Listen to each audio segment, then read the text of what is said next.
that is one room. That's so sweet.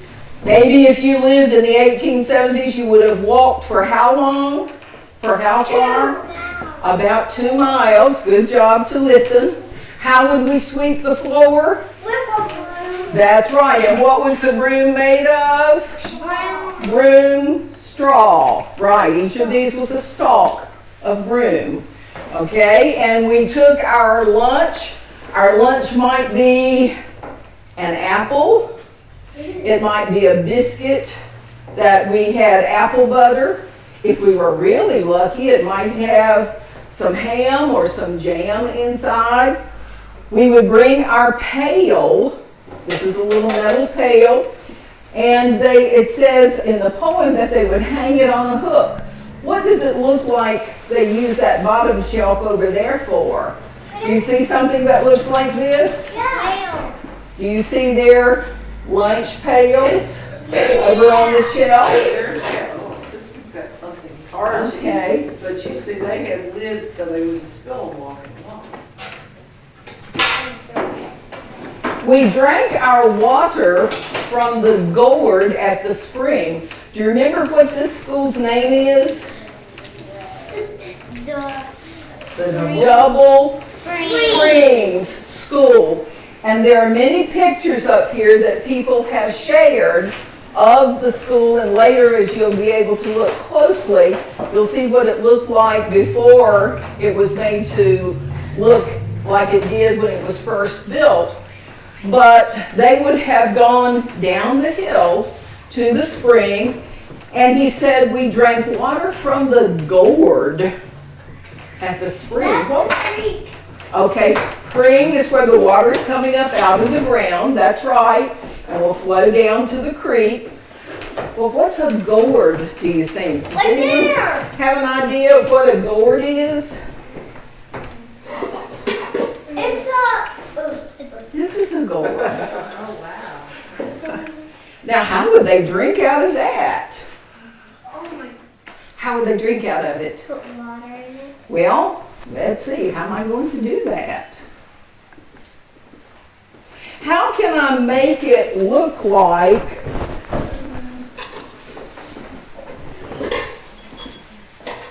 how can I make it look like this? What's this called? A spoon. A dipper? Later, when they had tin and had tin dippers, they might use that. Brought in some water from the spring and they could go over with a dipper or their own cup. Or this is a very special one that Miss Slusher is sharing. Tell them about that one. This one came out of an old church, but you can see it's glass, so it'll be easy to keep it clean. And if you broke the handle, could you make another handle for this? That. Yeah. If you had what? Metal. If you had a wire of some sort, sure. So this one, I've never seen another one like it, but it's very heavy, isn't it? Well, does anyone have an idea of how they would have made this be like that? What would they have to do? Cut it. There you go. We have to trim it around, take part of it off, and inside it is so that the seeds, once you take the seeds out, it would look like the inside of a dipper. So they would have something like this, he said, down at the spring. They would dip it in and be able to drink out of it. So when he said drinking out of the gourd at the spring, that's what he's talking about. Why do you want to drink out of that and put holes in it and then Later in the newer schools, that's right. So we washed our faces in the brook. The brook is just another word for the little stream that's going from the spring. So are they getting ready to come in and to eat lunch then if they're washing their faces? If they've played? Maybe so. And so they maybe would have used the water that, was it Lila that brought in the water? Lily brought in the water.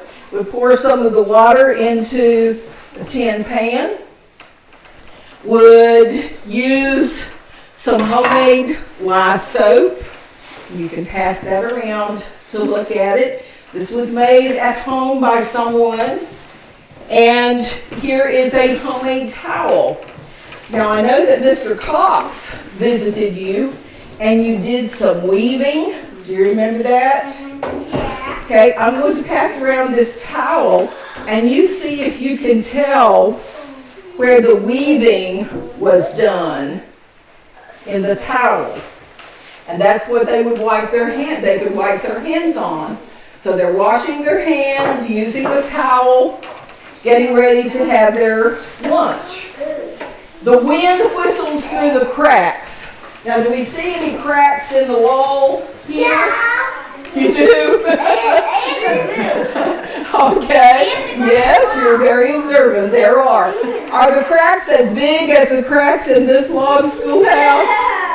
No. So hopefully we're not as cold as they might have been. Okay?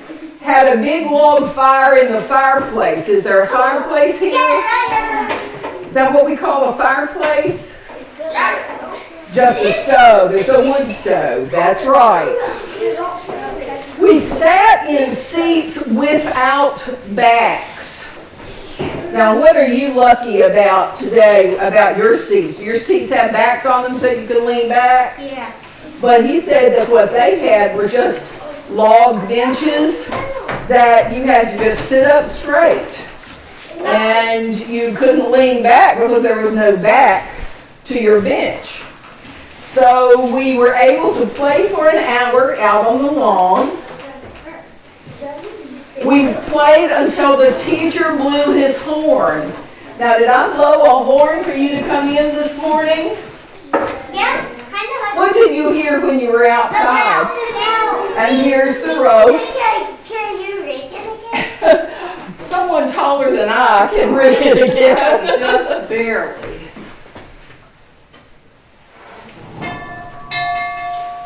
What is that for?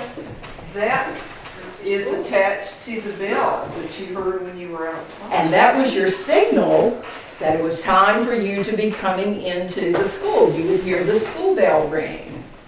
Okay? So at playtime, when the teacher had dismissed you, you got to play outside for an hour.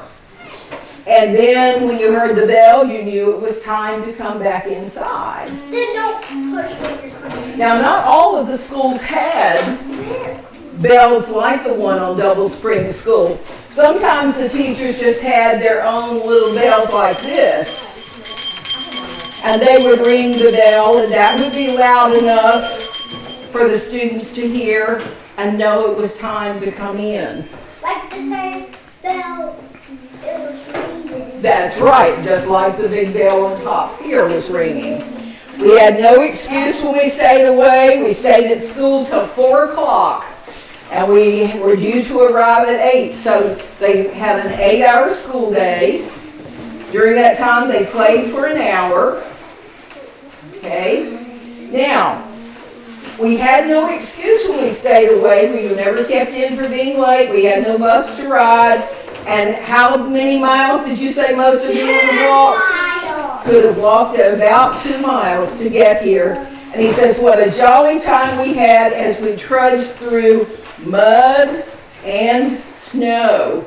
So even if it snowed, I know there's a story of one fellow who told about the fact that even if they had 10 inches of snow, they still walked to school. There were about 6 of the children.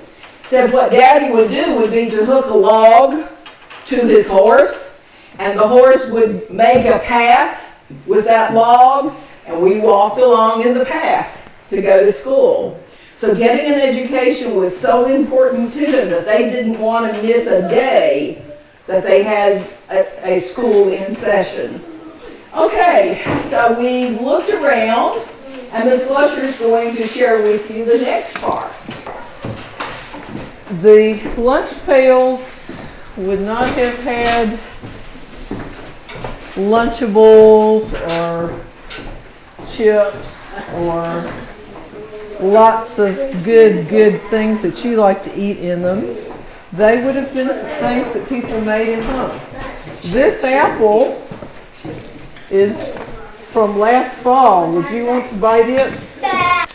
That might not be for everyone. So what we're going to taste today are biscuits, which you would have probably had for breakfast. There will be real butter to put on them. And you may already know, where do we get butter? I don't know. From the store now, unless you have a cow. Exactly. So this butter was made in Franklin County at Homestead Creamery, but I did buy it from the store because I don't have a milk cow anymore. This is real butter. So you may put a little bit of butter on your bread. Excuse me, I have a tongue twister. Now when my grandmothers made butter, theirs would come out looking sort of like this shape, but there would be a pretty pattern on top. And when they made butter, before they served it, they would put it in special little molds that have a design on the end. And then they would push it out, sort of like you might do when you're working with Play-Doh. And so they'd fill it, pack it up full of soft butter, and then when they pushed it out, this pretty design would be on top. And my brothers would be hungry and they'd start to dig into the middle of the butter, and my grandmother would fuss at them because she wanted to keep it looking as pretty and tasty as possible, and so we had to take our butter off the very edge of the pat of butter.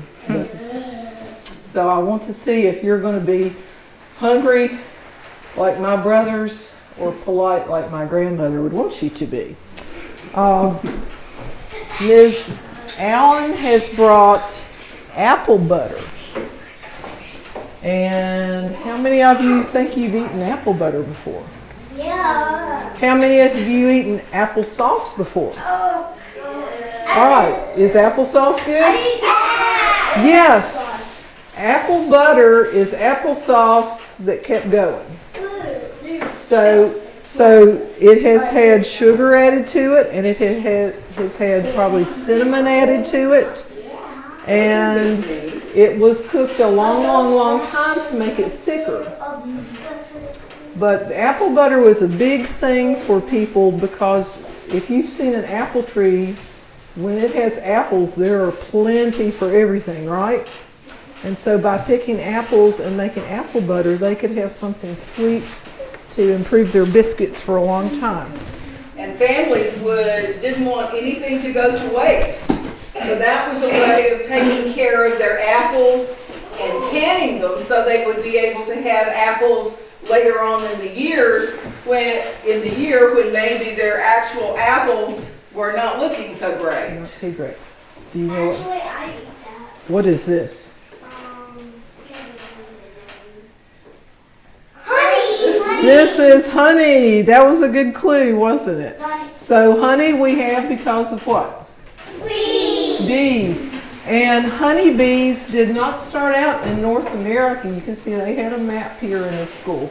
Honeybees started out in Europe, and when some of those settlers we were talking about Monday came to the New World, to North America, they brought bees with them. So we've always had other bees, but not honeybees. So when they came from Germany or Scotland or England, and they came across the Atlantic Ocean on ships and came to North America, to Virginia, this is where we are. All right, one more possibility for your biscuits. I thought about jelly, and you know what? You folks were so smart on Monday that I thought everybody knows jelly. That won't be something new. And you're here today for new things, right? New old things. This is molasses. Well, you're going to get to move and then you'll warm up. Okay? So I like the way you're listening. That's really, really helpful. All right, molasses is also made from plants, and it's made from a plant that looks sort of like broom corn. It's called sorghum. When you come up in a little bit, you'll have I've got a little picture of it up here, but it's a teeny tiny little picture. Molasses was also something that they could grow a lot of sorghum, make a lot of molasses. They took the juice of these plants and then they kept cooking the juice down until it got nice and thick. So I'm going to challenge you to try to taste at least one thing today that you've not tasted before. And you don't have to eat a whole lot of it. It might be just one little tip of your tongue bite. Every child, when you were thirsty, would go to the water bucket and you would drink out of the same dipper. Now, anybody in here have a cold today? I think I'm getting one. That's from 3rd grade at Willis and running around. Would that be very smart for everybody to drink out of the same dipper? Not if you don't want to get sick. So later on, people did different things. My grandmother, whose first name was Pearl, taught at a school close to Ms. Keith. And once she decided that her students really didn't need to drink out of the same dipper, she bought with her own money little cups, and these are very lightweight. She put them on a sack, rode a horse to teach her school, and every student got a cup, and they put them on a shelf. Now, they would still have to be careful not to mix them up, but that was kind of a different thing. My mother learned something totally different because she was a student in a one-room school. Yes? Did she write names on them? I wonder if maybe they had a little piece of paper on the shelf and had their name. They wouldn't have had Sharpies or things like that, but they had to do something, or maybe they had their own nail on the wall and they just knew that was their place. And I wish there was someone I could ask to find out for sure, because that is a good question. Now, at my mother's one-room school, they didn't have cups. They made cups every day out of writing paper just like this. And I thought about seeing if we wanted to make these, and if Ms. Allen wants to teach you back at school, that would be fine. But you take a sheet of paper, you fold it several times here. And you've got to excuse me, I am catching a cold. Catching a cold and losing my handkerchief. Okay. If y'all want to go ahead and start passing out those, I think that'd be all right. Okay, this one I'm the only one that's going to drink out of. But you take it and you fold it and you fold it, and I would do this normally on a table so I could do it a little more neatly. And then you open it up, and it's kind of like a party hat now. We also learned how to do this with newspaper and make party hats from my mom. And fold it one more time, and one more time. And this one is a little bit rushed. And here's a paper cup. So I have a couple of days ago a set of cups for you all.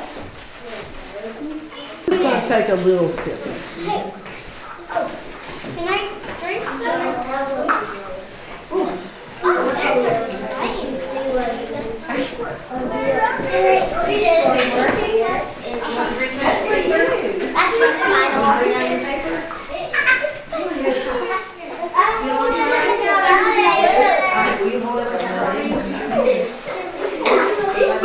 All right, this little rhyme is one that the children learned by heart. That means they knew it and they didn't have to read it.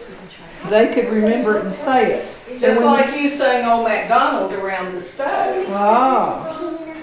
So this is a counting rhyme. And I have almost memorized it, but I haven't quite. Let me read it, and then we're going to count it off, and then as we count it off, you're going to get the toppings for your biscuits and really be able to count. Wire, briar, limber, lock, 3 geese in a flock. 1 flew east, 1 flew west, and 1 flew over the cuckoo's nest. O-U-T, out goes he. Now, I first heard this, I didn't know it was in a book. I first heard this probably 20 to 30 years ago. And I was a 5th grade teacher, and one of my 5th graders interviewed his neighbor, Mr. Grant Belcher. And Mr. Belcher was telling him things from when he was a kid, and he was an old man, and he still remembered this poem. So when you were playing it as a game, you stand in a circle and you go wire, briar, limber, lock. 3 geese in a flock. 1 flew east, 1 flew west, 1 flew over the cuckoo's nest. O-U-T, out goes he. You're the first one out. Now, you come stand with me, and let's see if we can do it together. Come on, Jacob. Come on, Jacob. All right. Now, you help me point, because when we say each word part, each word will point.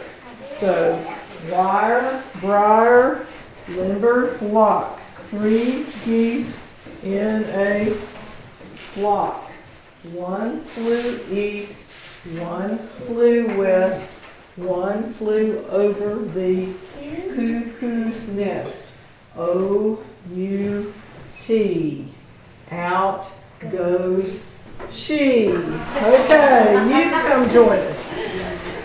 Now, who thinks you're starting to pick up the rhyme? And can you help me say it this time? Let's try to go for Okay, so we'll just start right here this time. Wire, briar, limber, lock. 3 geese in a flock. 1 flew east, 1 flew west, 1 flew over the cuckoo's nest. O-U-T, out goes she. Looking around the room, can you tell some different things that the children learned and talked about? Birds and flowers, so they did science. And they had a whole science shelf over here. Pine cones. Do they have a library or a media center like you have at Indian Valley? I'll eat it when you eat it. Do you see a library? No. Actually, they do. This is their library back here. That's all they had, but they thought that was great. And at one point, there would be people coming from the school board office, and they would bring a whole fresh box of books to them. And then they would turn in the ones they already had, kind of like you do when you go to the media center. So they could check out books. They did art.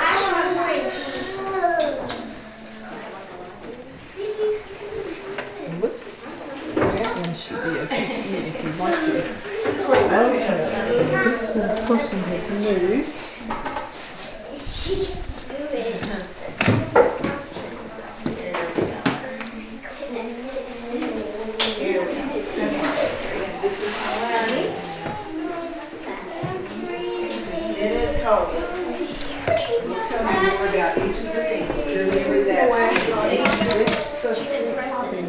While you're munching, let me show you a few photographs of some of the schools that were in Indian Valley. And some of them, the buildings are still there, although they look different. For the most part, these are the ones I have here on. Is it good? Hold it over your Well, that's okay, because people would put butter and molasses together. So hard. Isn't it? And if you want more, you can have more. Get into recess and get up and That's all they turn are. it into little icicles. Okay, Indian Valley had many, many different schools. And very possibly there is still an old building near where you live that was a school. Franklin School is now a house, and it is across the road from the Wild Goose or the Presbyterian Church.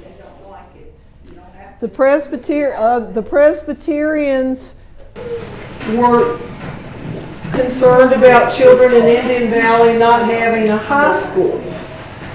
And this was long, long, long before Floyd County High School was built. Yes? I know why there's wood there. Why? Because they needed wood for their fire. They did. And that was also a job the children had. You might go out with an axe and chop up small pieces of wood so the fire would start.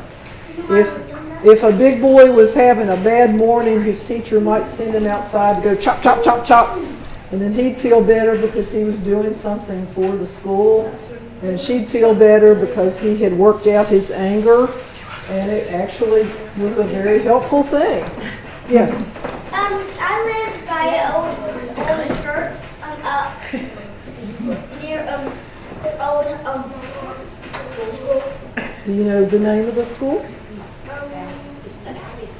Oh, the Alley School. All right, I don't have a picture of it as it looks now, but I do have an old one. Franklin School had high school. It had first grade all the way up through high school, and people from Indian Valley graduated from high school by going to this building. Later, it went back to just being an elementary school, and then it is now, I think, someone's house. I'm going to pass this around and let you look. The picture at the top are all the students at Franklin School in the 1920s, and you'll see kids your size on up to people who would be high school. The bottom picture is a recess picture, and the scrapbook that it came from just has it labeled snowballing. So what do you think they were doing for recess? Okay, Alley School. These are very small to see. The house that was Alley School is not too far out the road from your school. Isn't that where Mr. and Ms. Thomas live? Yes. That's what I thought. So does that look familiar? Sort of familiar? It's a house now. It has a driveway, but all right. There was another All of you are school. the same age in this school, they're here in the school now. But remember from what Ms. Slusher said, you might have had 2 or 3 who were in 1st and 2nd grade, 2 or 3 or 4 that were in, say, 3rd, 4th, and 5th grade. And you might have It was for had sale the last 6th, 7th grade. Most of the schools would have been probably 1st through 7th grade. But this one had more than that since they went up through high school years. Yeah, they had several rooms.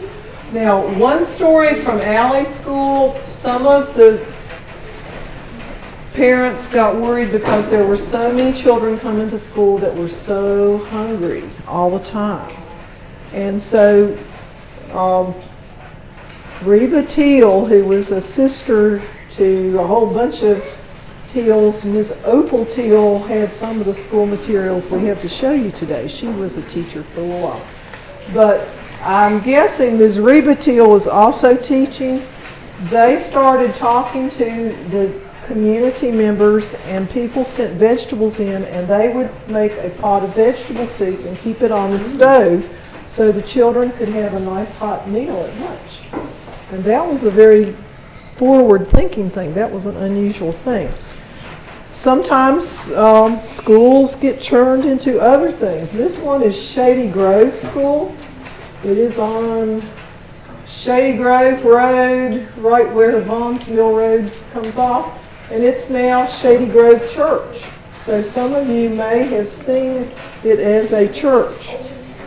And one really cool thing about it is there's a little store building down the hill from it, Huss Store.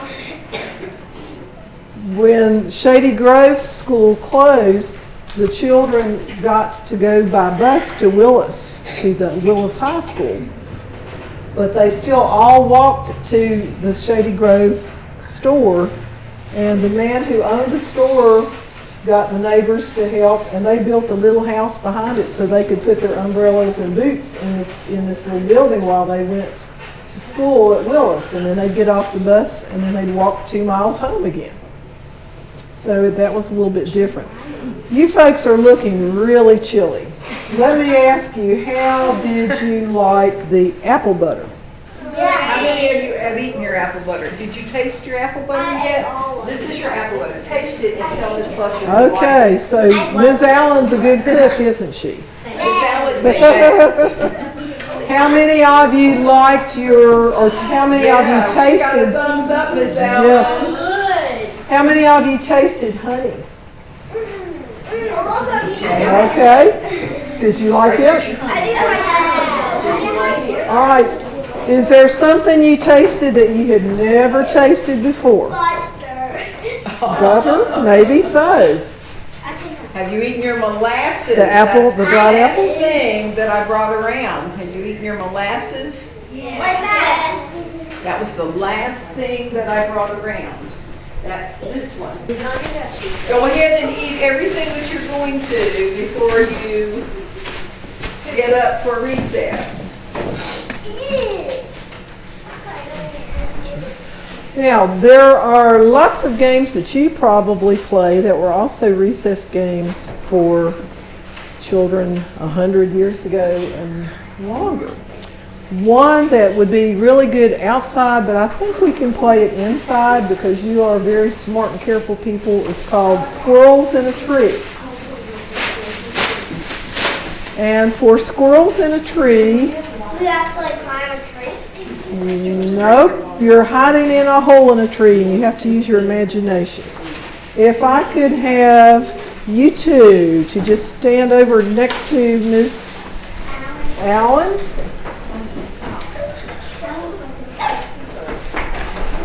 That's fine, that's fine. Okay, you're going to make actually Miss Allen and I will make the tree. All right, here's how 2 people will make a tree, and this tree, because Miss Allen and I are a little bit bigger, is big enough for 2 squirrels. But for kindergarten trees, only 1 squirrel can get in the hollow hole between times to run and escape. Is that confusing or does that make sense?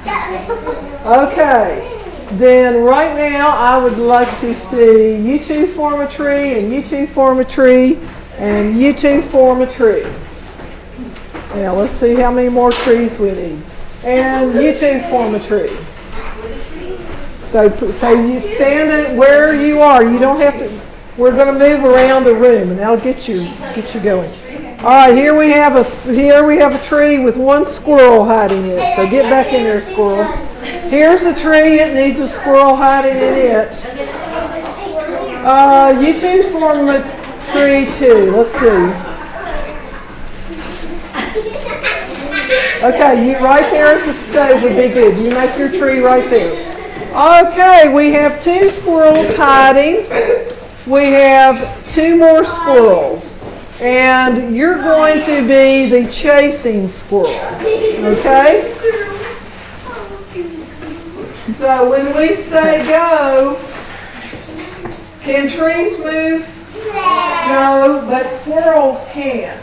So when we say go, all the squirrels have to try to scamper to a new tree. This squirrel is going to try to tag you before you get there. So be careful since there are some sharp edges. Ready? Go. Squirrels go. Another tree. And if this one gets you.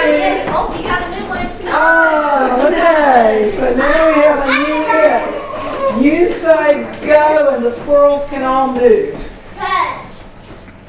Okay. Okay, squirrels. Okay, squirrels have to go to a different tree. Get a new tree.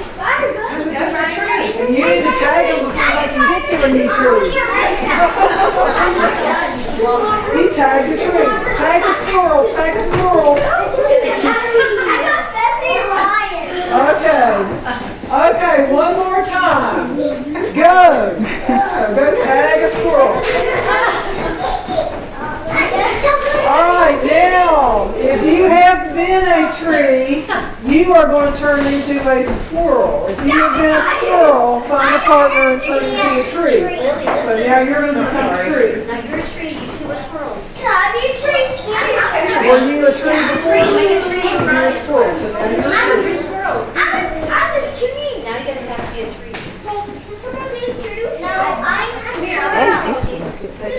Okay, who's going to be it first? How about you be it first? Oh, that's it. All right, where are our trees? Are you a We're squirrel going to or a tree tree? them all over. Okay, come here, Bethany. Let's be a tree. Let's be a tree. We'll be a tree. We'll be a tree. Someone squirrel. We need a squirrel. We need a squirrel in the tree. Oh, we got, yeah, this is a really good tree. Okay, here is our tiger. You ready? Go get a squirrel. Go! Go squirrels, go find another tree.